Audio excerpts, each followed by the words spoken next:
Bonjour à tous.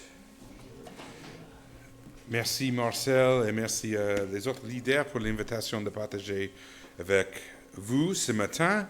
Et merci aussi pour le témoignage. Je crois vraiment que ça c'est l'introduction idéale pour le message aujourd'hui. Donc notre passage ce matin c'est le livre des Actes, chapitre 10. Je voudrais commencer avec une petite photo. C'est une photo de mes deux garçons, Adley et Ellison, qui a déjà monté à la classe.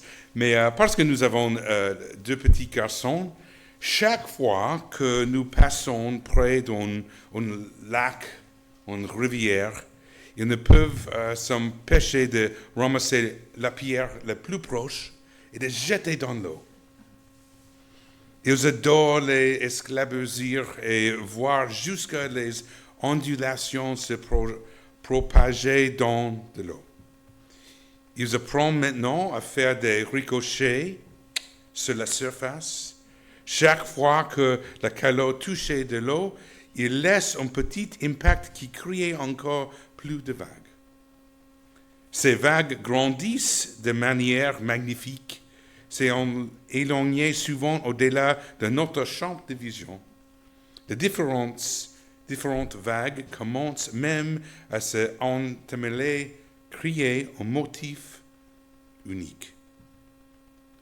Lorsque nous regardons notre vie, nous pouvons repenser aux événements ou aux personnes qui ont eu le plus d'impact sur notre existence.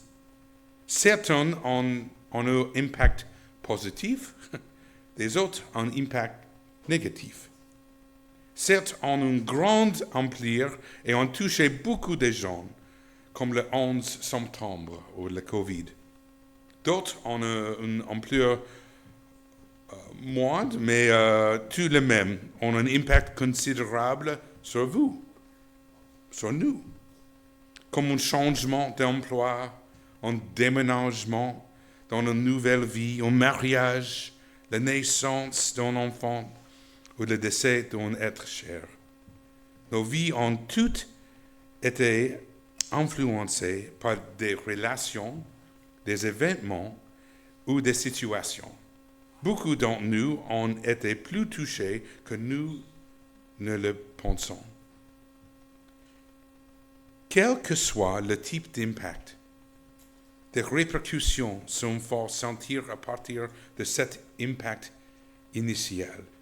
Des répercussions qui ont eu seulement un impact sur le temps, le reste de notre vie, mais aussi sur la proximité, ce qui nous entoure.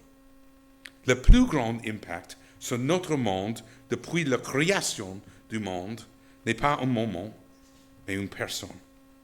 La personne de Jésus.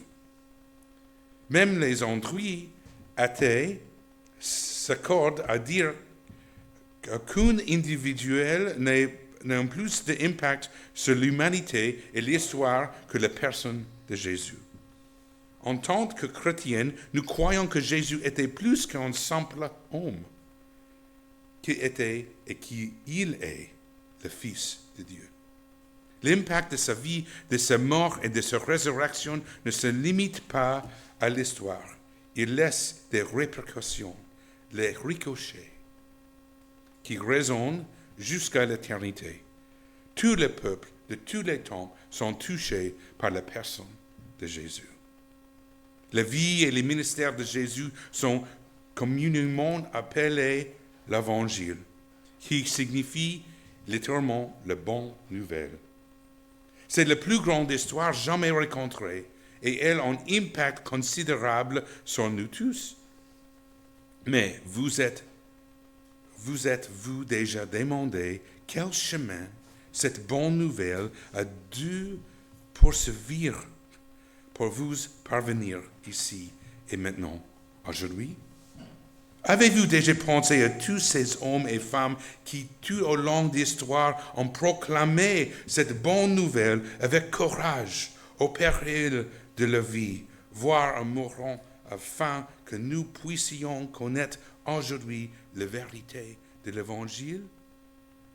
Les ricochets de l'Évangile se sont propagés à travers les peuples, les continents et les langues pendant des générations.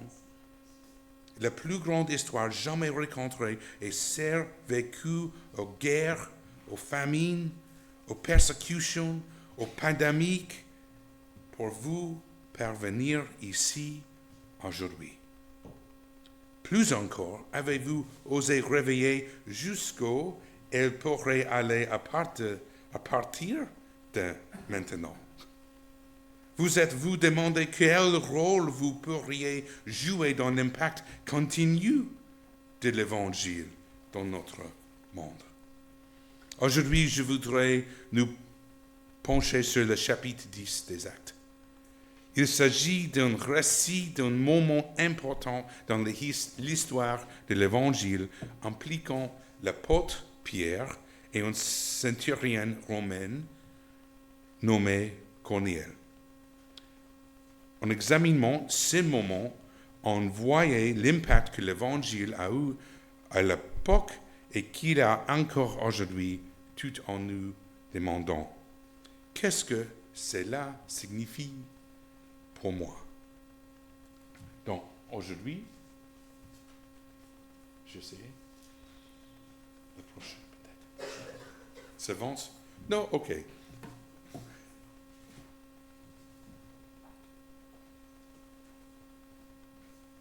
C'était pas ma faute. Ok. Le titre de message ce matin, c'est simple. C'est le ricochet de l'Évangile. Les ricochets de l'Évangile. Prions. Dieu, merci pour cette journée et pour l'occasion qui nous est donnée d'être ensemble. Merci pour le don de ta parole. Jésus, merci de nous rechercher son sens. Même si nous nous sommes éloignés de toi, tu n'as jamais renoncé à vouloir avoir une relation avec nous. Jésus, aujourd'hui, je pense tout particulièrement aux personnes qui nous ont précédés avec le message de l'Évangile. Nos parents, nos grands-parents, nos voisins, nos amis. Sans eux, nous ne te connaîtrions pas. Aide-nous aujourd'hui à être obéissants dans la prochaine étape que tu nous demandes de franchir. Au nom de Jésus. Amen. Les livres de Matthieu, Marc, Luc et Jean sont connus comme les 4 évangiles. Ils offrent 4 angles de vue différents sur la vie et le ministère de Jésus de Nazareth. Ces 4 livres se terminent tout par la mort, la résurrection et l'ascension de Jésus au ciel. Ils se concluent en rapport des célèbres dernières paroles de Jésus sur terre. La grande mission, allez dans le monde entier et faites des disciples. Immédiatement après, nous arrivons au livre des Actes. Le livre des Actes raconte l'histoire des premiers disciples qui ont répondu à cet ordre de Christ. C'est l'histoire des premiers croyants, des actions de l'Église. C'est là que nous trouvions l'un des disciples les plus célébrés, Pierre. Pierre, comme les 12 disciples, était juif. Jésus lui-même était juif. Les disciples ont grandi dans le respect des traditions juives. Il leur a fallu un certain temps pour comprendre et s'adapter à l'impact de Jésus, le Messie, et sur leurs traditions et leurs pratiques. Ils croient que Jésus n'était venu qu'en tant que roi des Juifs. Jusqu'à ce moment-là, le ministère de tous les disciples s'était concentré sur la diffusion de messages de salut de Jésus uniquement auprès du peuple juif. C'est là que nous trouvons l'état de l'Évangile dans le chapitre 10 des Actes. Beaucoup pensent que les événements de cette histoire se sont déroulés environ 7 ans après l'ascension de Jésus au ciel. Cette histoire de deux hommes, deux villes et deux visions. Le premier homme est l'apôtre Pierre, qui vit dans la ville de Jaffa, au bord de la mer.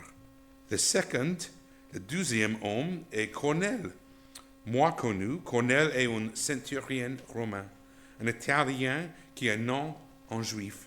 Étant ce centurion romain, il commandait de nombreux soldats romains. Il vivait à Césarée, le centre romain en Israël, qui titre son nom de l'empereur César, et pas le nom de la salade, mais c'est empereur César. N'oubliez pas qu'à cette époque, Israël était encore occupé par l'Empire romain, qui régeait sur les nombreux juifs. Il n'avait pas tué beaucoup, y compris Jésus. Il est donc naturel que nombreux de juifs considéraient Corneille et ceux comme lui comme des ennemis. Aujourd'hui, on va faire quelque chose un peu différent. On va faire tous les chapitres de 10.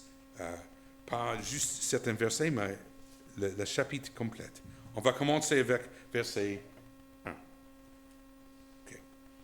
Il y avait à Césarée un homme appelé Corneille, qui était officier dans la troupe romaine appelée cohorte italien. Il était pieux, en craignait Dieu avec toute sa maison. Il connaît beaucoup d'argent au peuple et ne cessait de prier Dieu. Vers 3 heures de l'après-midi, il vit clairement dans une vision un ange de Dieu entrer chez lui et lui dire « Corneille ». Il fixa les regards sur lui et rempli de crainte, répondit « Qu'y a-t-il, Seigneur ?» L'ange lui dit « Tes prières et les dons que tu as faits sont montés devant Dieu et ils s'en est souvenu. Maintenant, envoyez des hommes à Jaffa et faites venir Simon, surnommé Pierre. Il est logé chez un certain Simon et teneur dont la maison se trouve près de la mer. Dès que l'ange qui lui avait parlé fut parti, Corneille appela 2 de ses serviteurs et un soldat pieux parmi ceux qui étaient attachés à son service. Il leur raconte tout ce qui s'était passé et les envoyait à Jaffa. Dans ce passage, Corneille est décrit comme un homme pieux et craignant Dieu. Mais comment est-ce que c'est possible? Il n'est clairement pas chrétien. En réalité, il n'est même pas un juif. Il semble que Corneille, après avoir vécu en Israël pendant des années, soit devenu un adorateur de Dieu des Juifs, sans être lui-même juif. Donc, s'il croit en Dieu et l'adore, pourquoi Dieu enverrait-il un ange à Corneille pour lui dire envoyer des serviteurs à Jaffa afin de trouver Pierre, un temple simple. Corneille ne connaît pas encore Jésus. Mais Pierre, lui, le connaît. Dieu veut que Corneille ait une relation avec Jésus. Le premier point aujourd'hui, c'est Jésus fait toute la différence. Jésus fait toute la différence. Croire uniquement en Dieu le Père, en réalité, ne suffit pas. Toute réponse sur Jésus. Frères et sœurs, méfiez-vous de masques culturels et spirituels de universalisme. À Paris, nous avons personnellement un ami à qui nous témoignons depuis plusieurs années. Cette personne est très New Age. Elle parle de l'univers et l'univers est de mon côté. Un jour, elle m'a dit, c'est que j'appelle l'univers, tu appelles Dieu. C'est fondamentalement la même chose, n'est-ce pas? Absolument pas. Ce n'est pas la même chose. Lui ai-je répondu, je ne crois pas en une force vague et impersonnelle. Je crois en la personne de Dieu, avec qui j'ai une relation profonde et personnelle. Un Dieu qui m'aime tellement, qu'il a envoyé son Fils unique Jésus pour me sauver. J'aime Jésus, je n'aime pas l'univers. En Europe, le monothéisme universel est de plus en plus accepté. Les Juifs croient qu'un seul Dieu, les musulmans ne croient en un seul Dieu, et les chrétiens en un seul Dieu aussi. Ils doivent donc tous croire au même Dieu. Donc tant que vous croyez en l'un des autres, tout va bien. Non. C'est un trompire de malin.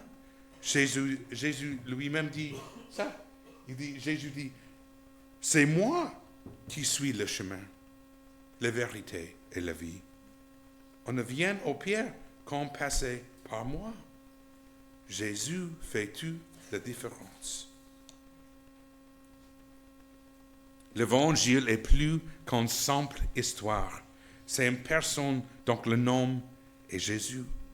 Partage l'évangile avec quelqu'un, ce ne résume pas à réciter un texte que vous avez mémorisé. Partager l'évangile, c'est présenter Jésus à quelqu'un. C'est pourquoi partager l'évangile avec quelqu'un consiste de le proclamer à la fois en parole et en acte. La manière dont nous traitons les gens fait partie du partage de l'évangile. Lorsque Jésus s'empare de la vie de quelqu'un, c'est là que vous pouvez voir la différence. C'est là que le changement et la transformation peuvent se produire. Jésus laisse une grande empreinte sur toute la vie qu'il touche. La transformation exige la proclamation. Jésus fait toute la différence. Petite histoire. Il y a plusieurs années, à Paris, un jeune musicien chrétien organisait un petit concert dans la ville. Il avait composé de la musique pour accompagner plusieurs chapitres de le livre des psaumes. Il jouait donc de la guitare et chantait les Écritures mot pour mot, comme dans la Bible. Une idée intéressante. J'ai donc invité un homme avec lequel j'étais en contact m'accompagner au concert. Il m'a rejoint et nous avons écouté la musique pendant plus d'une heure. Après le concert, il m'a posé une question. Il m'a dit, Dan, tu peux peut-être m'aider? J'ai répondu, oui. Il me dit, j'ai grandi dans une religion musulmane et je ne connais pas très bien les autres croyances. La question est, les Juifs revendiquent le livre des psaumes, c'est appartient à les Juifs, mais le chrétien dit la même chose. Pourquoi? Quelle est la principale différence entre le judaïsme et le christianisme? C'est une question excellente, oui. Je me suis donc assis avec lui et j'ai ouvert la Bible. Je lui ai montré à l'Ancien Testament et à le Nouveau Testament. Et lui ai expliqué que la principale différence de l'Ancien et Nouveau Testament était l'arrivée de Jésus. Que le Nouveau Testament racontait la vie de Jésus et comment celle-ci avait changé le monde pour toujours. Mon ami, il m'a répondu, donc, la différence, c'est Jésus. Les chrétiens sont tous centrés sur Jésus. Je n'aurais pas pu mieux le dire moi-même. La différence est Jésus. Voyons maintenant quelqu'un qui connaisse bien Jésus, l'apôtre Pierre. Verset 10. Verset 9. Le lendemain, alors que ces hommes étaient en route et qu'ils approchaient de la ville, Pierre monta sur le toit vers midi pour prier. Il eut faim et voulut manger. Pendant qu'on préparait le repas, il tomba en extase. Il vit le ciel ouvert et un objet ressemblant à une grande nappe attachée que quatre coins qui descendaient s'y abaissaient vers la terre.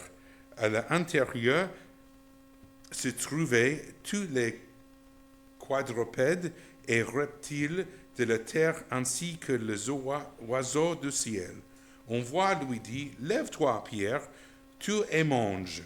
Mais Pierre dit, certainement pas, Seigneur, car je n'ai jamais rien mangé de soleil d'impur. À nouveau, pour la 12e fois, la voix lui parlait, ce que Dieu a déclaré pur, toi ne le considère pas comme impur. Cela se produit 3 fois et aussitôt après, l'objet disparut dans le ciel. Pierre résistait perplexe sur le sens de la vision qu'il avait eue. Pendant ce temps, les hommes envoyés par Corneille avaient demandé où était la maison de Simon. Ils se présentent à la porte et pour savoir si certains bien là que logeait Simon, se nommait Pierre. Pierre réfléchissait encore à la vision quand l'Esprit lui dit, il y a 3 hommes qui te cherchent. Lève-toi, descends et pars avec eux, sans hésiter, car c'est moi qui les ai envoyés. À l'époque biblique, les maisons étaient construites différentes de celles auxquelles nous sommes habitués aujourd'hui. Beaucoup d'entre elles avaient les toits plates et il est courant que les gens passent du temps sur le toit. Ce jour-là, Pierre monte sur le toit pour prier. Pendant qu'il prie, Dieu lui donne une vision tellement unique. D'abord, Corneille et une vision du Seigneur. Maintenant, c'est un tour de Pierre. Dans sa vision, Pierre voit une nappe descendre du ciel. Dans cette nappe se trouvent de nombreux animaux différents. Le point commun est tous ces animaux et qu'ils sont interdits à la consommation pour les Juifs. À cette époque, les Juifs avaient en effet de nombreuses restrictions alimentaires. Alors, quand Dieu dit à Pierre, « Lève-toi et mange », il est choqué. Pourquoi Dieu lui demanderait-il de faire quelque chose d'interdit? Pierre ne comprend pas la vision. Une chose intéressante à propos de Pierre est que le chiffre 3 revient souvent dans sa vie. Si vous vous souvenez, Jésus avait prédit que Pierre le réunirait 3 fois avant que le coq chantait. Puis après la question de Jésus, Pierre a effectivement renié le Christ 3 fois. Après la résurrection, dans un acte de rédemption, Jésus demande 3 fois à Pierre, « M'aimais-tu? Est-ce que tu m'aimais? » Et Pierre répond « Oui » à chaque fois. Et à ce moment de la vision sur le toit, Dieu dit 3 fois encore à Pierre, « Lève-toi et mange. » Le passage se termine avec l'arrivée des 3 hommes de Corneille chez Pierre. Alors, que signifie cette vision? Quelle signifie cette vision? Ah bien, les animaux dans les draps représentent les païens. Qu'est-ce qu'un païen? Un terme simple, un païen, c'est une toute personne qui n'est pas juive. Une personne comme Corneille. Jusqu'à présent, les Juifs considéraient les païens comme impurs. beaucoup de leurs lois leur interdisaient d'interagir avec les païens. Ce que Dieu transmet ici à Pierre, c'est que les païens ne sont pas impurs, mais que Dieu les aime et veut qu'ils reçoivent aussi l'évangile. Il ordonne à Pierre de partager Jésus avec ce groupe de personnes qui n'ont pas encore été touchées par l'évangile, à tel point que par ces deux visions, Dieu lui-même a organisé la réunion. Tout ce que Pierre a fait, c'est d'obéir. Deuxième point ce matin, c'est ça. L'évangile est pour tout le monde. L'évangile est pour tout le monde. Cette vision et ses implications constituent l'une des plus grandes bombes de vérité, truth bomb, de l'histoire humaine. Les répercussions de ce moment se sont propagées et ont touché toute l'histoire d'humanité. Si vous êtes assis dans cette salle aujourd'hui et que vous n'êtes pas juif, c'est grâce à cette vérité. L'évangile est pour tout le monde. C'est aussi parce que Pierre connaît cette vérité et a agi en conséquence. Le verset le plus connu dans la Bible, c'est clair. Dieu a tant aimé le monde qui a donné son Fils unique afin que quiconque croit en lui ne périsse pas, mais ait la vie éternelle. Quiconque. L'évangile est certes destiné aux Juifs, mais il s'adresse également aux Palestiniens. L'évangile s'adresse aux Irakiens et aux Iraniens. L'évangile s'adresse aux Allemands et les Polonais. L'évangile s'adresse aux Irlandais et les Italiens. L'évangile s'adresse aux Africains et les Australiens. L'évangile s'adresse aux Français et les Canadiens. L'évangile est destiné pour les Espagnols et aux Mexicains. L'évangile est destiné aux Belges et Brésiliens. L'évangile est destiné aux Coréens, aux Indiens, aux Chinois, aux Russes et même aux Américains. La liste pourrait s'allonger à l'infinité. Avec des personnes de toutes les tribus, langues et nations, aucune frontière ne peut résister à l'impact de Jésus. Hommes, femmes, jeunes, vieux, malades, bien portants, riches et pauvres, l'évangile est pour tout le monde. Verset 21. Pierre descendit et dit à cet homme, « Me voici, je suis celui que vous cherchez. Quelle est la raison qui vous amenez ici? » Et répondirent, « L'officier romain connaît et un homme juste et grand Dieu. Toutes les nations de Juifs lui rendent un bon témoignage. Or, il a été divinement averti par un saint ange de te faire venir dans sa maison et d'écouter tes paroles. » Alors Pierre le fit entrer et les loger le lendemain. Il partit avec eux. Quelques-uns des frères de Jaffa l'accompagnèrent. Ils arrivaient à Césarée le jour suivant. Corneille les attendait. Ils avaient invité ses parentés et ses amis intimes. Lorsque Pierre entra, Corneille, qui était venu à sa rencontre, se jeta à ses pieds et se prosterna. Mais Pierre le releva en disant, « Lève-toi, moi aussi, je suis un être humain. » Tout en conversant avec lui, il entra et trouva beaucoup de personnes réunies. « Vous savez, leur dit-il, qu'il est interdit à un juif de se lier à un étranger ou d'entrer chez lui. Mais Dieu m'a montré qu'il ne faut déclarer aucun être humain souillé ou impur. C'est pourquoi je n'ai pas d'objection à venir quand vous m'avez appelé. Je vous demande donc pour quelle raison vous m'avez fait venir. Corneille répondit, il y a 3 jours, il y a 3 jours, jusqu'à cette heure-ci, je priais dans la maison à 3 heures de l'après-midi.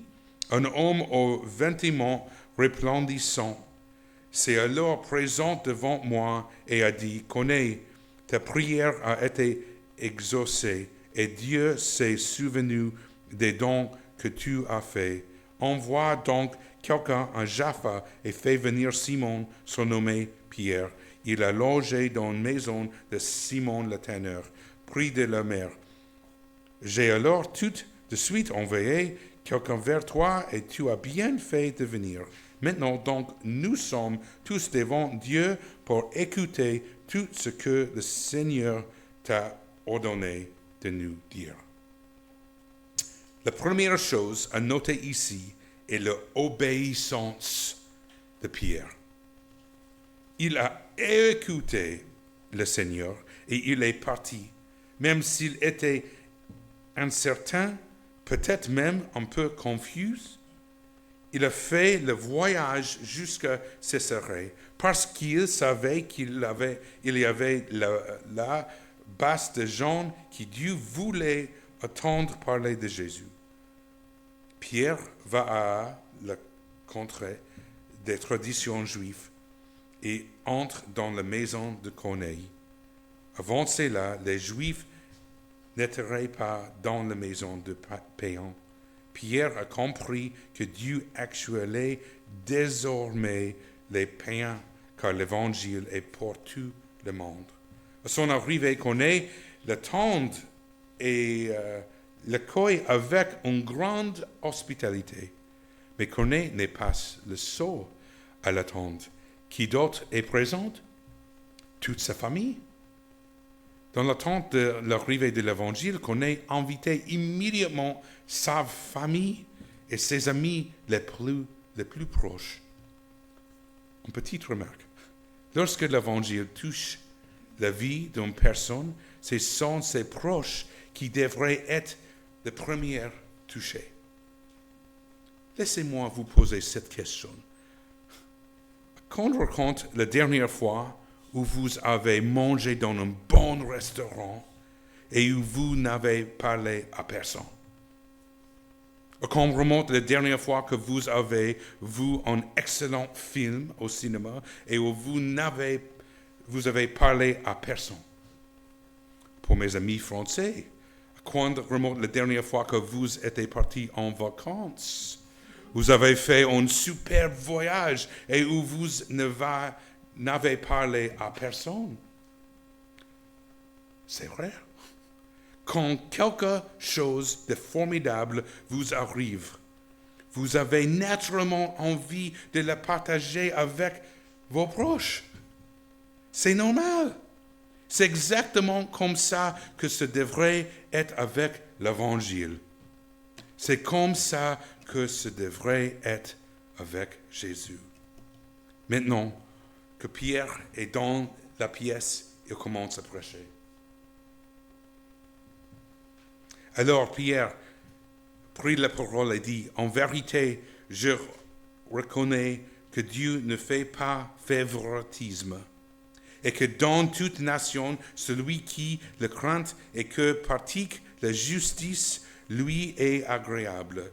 Il a envoyé ses paroles aux Israélites et leur annoncé la paix par Jésus-Christ qui est le Seigneur de tous. Vous savez ce qui est arrivé dans toute la Judée après avoir commencé en Galilée, suite au baptême que Jean a prêché. Vous savez comment Dieu a déversé une onction de Saint-Esprit et de puissance sur Jésus de Nazareth, qui allait de lieu en lieu en faisant le bien et en guérissant tout ce qui était sous le dominion du diable, parce que Dieu était avec lui. Nous sommes témoins de tout ce qu'il a fait dans le pays des Juifs et à Jérusalem. Lui qu'ils ont tué et le clouant sur la croix, Dieu le ressuscité le troisième jour et permis qu'il apparaisse, non à tous les peuples, mais aux témoins choisis d'avance par Dieu, à nous qui avons mangé et bu avec lui après sa résurrection. Jésus nous a ordonné de prêcher au peuple, d'attester que c'est lui qui Dieu a désigné juge des vivants et des morts. Tous les prophètes rendent de lui le témoignage que toute personne qui croit en lui reçoit par son nom le pardon des péchés. Même.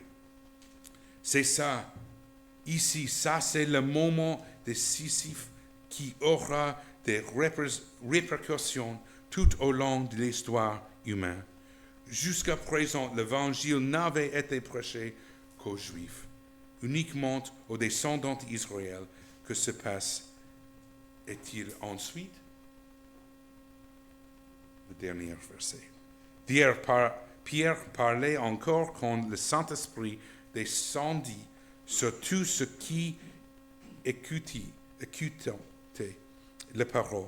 Tous les croyants circoncis qui étaient venus avec Pierre furent stupéfaits de ce que le don du Saint-Esprit était déversé même sur les non-juifs. En effet, il les interdit parler en langue et célébrer la grandeur de Dieu. Alors Pierre dit, peut-on refuser l'eau de baptême à croire à ceux qui ont reçu le Saint-Esprit, tout comme nous, et il ordonna de les baptiser au nom du Seigneur. Il lui demanderait alors de rester quelques jours avec eux. La phrase clé ici, tout ce qui attendait. À ce moment-là, nous voyons apparaître la toute première croix payante. L'infusion de le Saint-Esprit ici est extrêmement similaire aux événements précédents qui se sont produits dans le livre des Actes le jour de Pentecôte. Et tout était la cause, l'apparition du Saint-Esprit sous cette forme, des marques visibles d'approbation de la part de Dieu lui-même. C'est Dieu qui montre à Pierre, à Corneille, et toutes les personnes présentes que Jésus fait la différence, que l'évangile est pour tous, et qui, à partir de ce moment-là, ricochet de l'évangile se propaggeront parmi tous les peuples de la terre. Tout Jésus pour tout le monde. L'évangile et la mort de Christ se répanderaient à partir de ces jours. Un homme du nom de Paul rejoignit les disciples dans le Nouveau Testament. À cause de 3 voyages missionnaires, l'évangile fut porté au Moyen-Orient, en Afrique, en Asie, en Europe. À mesure que ricochet de l'évangile se propageait, l'Église de Jésus agrandissait et la persécution s'est intensifiée aussi. Au cours des années suivantes, des Juifs et des païens furent tués à cause de leur foi, mais sous le feu de la persécution. Les ricochets ne firent que se propager plus loin. Les années et des années passeraient. L'évangile fut porté dans le cœur de la croyante immigrante qui par bateau, avion ou train se rendirent dans les nouveaux mondes, les nouveaux pays et emportaient avec eux la vérité de Jésus. L'évangile a été prêché dans les églises, au coin des rues, autour de tables, de salles à manger, autour d'une tasse de café. Il a été prêché dans les petites villes et les grandes villes aussi. Puis, d'une manière ou d'une autre, il est arrivé aujourd'hui à nous. Je n'ai jamais rencontré Pierre, ni Corneille. J'ai jamais rencontré Matthieu, Marc, Luc, Jean ou Paul. Mais je suis ici aujourd'hui grâce à eux. Si vous êtes chrétien aujourd'hui, Si vous êtes ici dans cette église aujourd'hui, c'est grâce à quelqu'un, ou plutôt un groupe de personnes. Qui sont les personnes qui ont investi l'évangile dans votre vie? Est-ce qu'un parent, un grand-parent, une tante, un oncle, peut-être un voisin, un coach, un pasteur, enseignant de l'école dimanche, ou peut-être simplement un bon ami?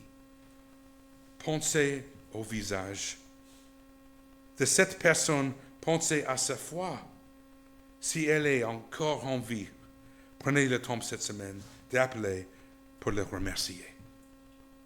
S'il y a une chose à remplir de message aujourd'hui, c'est le dernier point.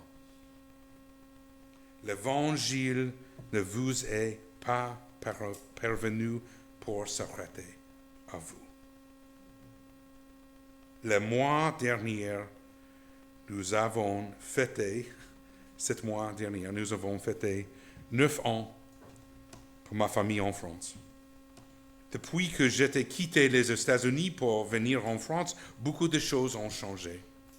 J'ai récemment réfléchi à cette dernière année et je me suis rendu compte que plusieurs hommes qui ont joué un rôle clé dans ma vie étaient décédés pendant cette période. Quand j'étais enfant et même jeune homme, plusieurs hommes de mon église locale ont investi en moi, montrant le Christ et l'Évangile. Ils ont consacré des années de leur vie à moi. Aujourd'hui, ils sont avec Jésus. Le temps n'a pas été perdu. La vérité, c'est qu'il y a des gens en France qui entendent parler de Jésus pour la première fois grâce aux hommes et aux femmes qui se sont investis dans ma vie. À bien des égards, c'est grâce à eux que vous entendez ce message aujourd'hui. Je demande, puis-je être comme eux pour les autres? Qui les replantera et aura le même impact d'eux? Tout à l'heure, je vous ai encouragé à remercier les personnes qui vous ont fait connaître l'Évangile. Faites-le, s'il vous plaît. Mais la meilleure chose que vous puissiez faire pour les honorer et honorer le Christ est de perpétuer cette chaîne, cette richochette. Si vous êtes disciple du Christ, je vous encourage aujourd'hui à commencer à investir l'Évangile dans quelqu'un. Cette personne n'a pas besoin d'être plus jeune que vous. C'est là peut-être votre voisin âgé, votre collègue au travail, votre copain de l'université, ou peut-être cet enfant qui vit dans votre rue et qui aurait vraiment besoin d'un mentor. Trouvez quelqu'un et donnez-lui l'Évangile. Vous ne verrez peut-être pas le fruit, mais je vous assure que cela aura un impact. L'Évangile est toujours un bon investissement et on vaut toujours la peine. En conclusion, une histoire finale. En France, il y a des jours où je pense intérieurement aux gens pendant des années et vous ne répondez pas à Jésus. Souvent, je prie, Seigneur, puisse-t-il abandonner à toi et à te donner leur vie? La réalité est que je ne verrai jamais le fruit complet de mon travail, de mon vivant, mais nous donnons tout ce que nous avons quand même. C'est beau avec les répercussions de l'Évangile, c'est que nous ne voyons jamais jusqu'où elles vont. À bien des égards, nous avons un impact sur des personnes que nous ne rencontrerons jamais. Pour conclure, permettez-moi de vous raconter une histoire d'un missionnaire de l'Alliance, de chrétien missionnaire, qui n'était pas la mienne, qui ne vient même pas de France, mais qui est toute une vraie histoire. Dans l'année 1924, l'Alliance chrétienne missionnaire a envoyé 2 couples au Cambodge. en tant que premier missionnaire dans ce pays. L'un de s'appelait David Ellison. David et son équipe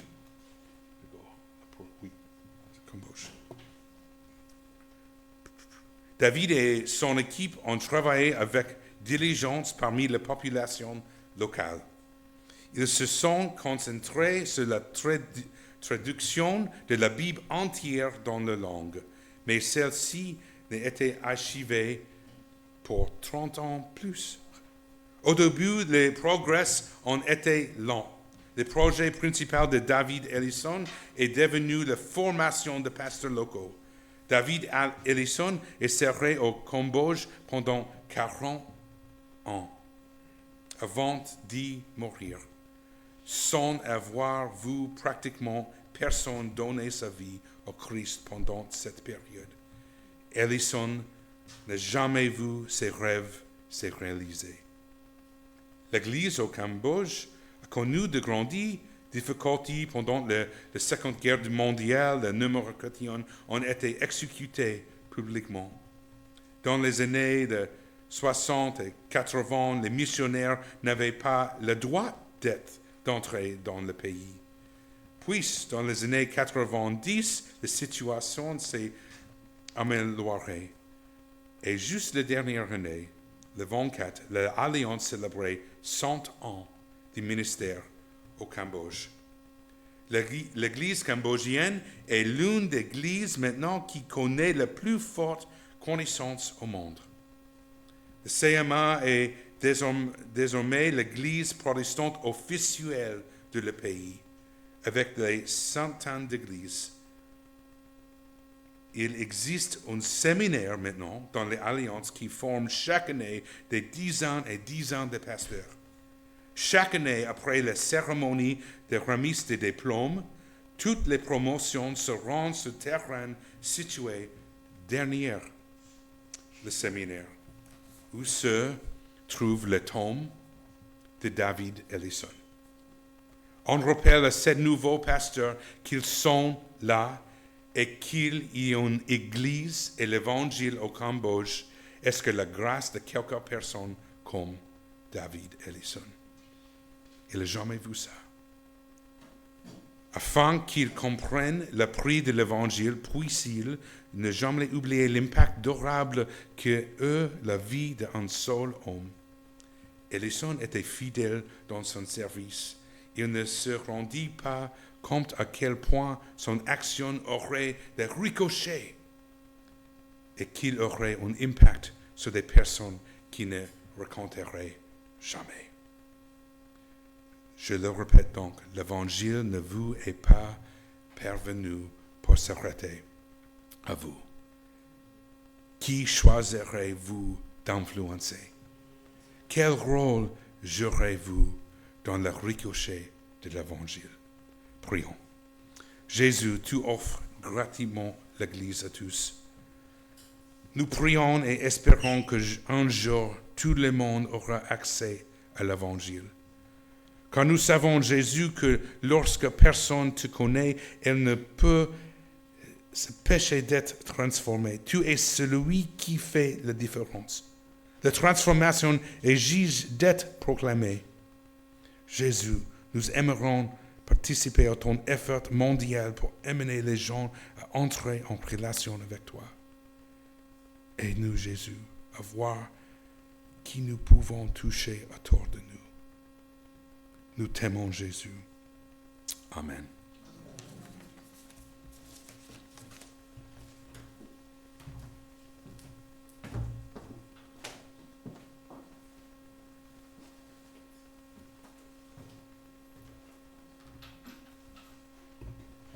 Merci Dan pour ce message qui nous encourage à transmettre la parole de Dieu.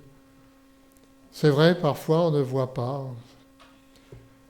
Moi, je sais que ma famille est venue à la foi. Mon père qui revenait d'un match de football, j'étais avec mon père, j'étais jeune, j'avais 12 ans. Et porte de Clignancourt, par curiosité, il a ramassé un traité par terre sur le trottoir.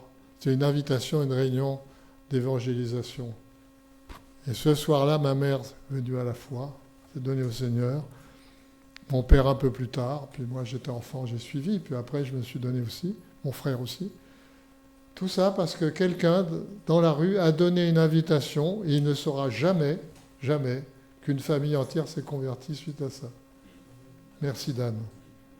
Nous allons terminer ce culte par le chant d'un dernier cantique qui nous encourage à marcher dans la voie du Seigneur sans crainte parce qu'il nous garde, il est avec nous.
Sur le chemin va sans peur, car Jésus est devant toi. Il veut être ton sauveur. Oh, suis-le par la foi. Et maintenant saisis la main de ton sauveur, car lui seul te donne l'éternel.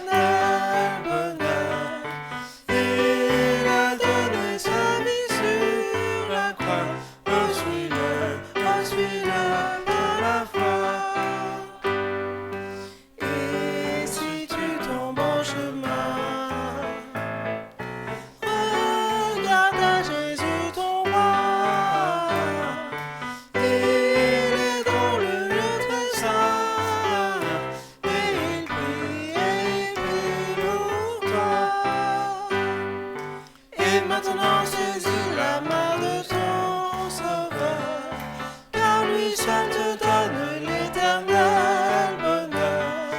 Il a donné sa vie sur la croix. Oh, suis-le par la foi. Un jour Jésus reviendra. Oh, quel immense bonheur! Seul il te prendra, bénis-le dans ton cœur. Et maintenant saisis la main de ton sauveur, car lui seul te donne l'éternel bonheur. Il a donné sa vie sur la croix. Oh, suis-le par la foi. Voilà, le culte se termine. Dans quelques instants, il y aura le JPP, Jeune Partage